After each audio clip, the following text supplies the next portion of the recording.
erum við stödduð við Gígjökul, skriðjökul sem liggur niður úr Eyjafjallajökli. Hérna kom aðal flóði niður í gosinu 2010. Fyrir gosið þá var hér Heljarlón. Sjáum hérna það sem ógróinn sandur hérna fyrir neðan. Þar var lónið. Sjáum ágætlega móta fyrir hvar yfirborð vatnsins var hérna hinum megin.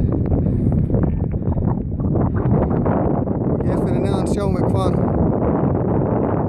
haftið var sem hélt lóðin inni og það skólaðist í burtu í flóðinu. Ég staddur hérna upp á eystri Jökulgarðinn.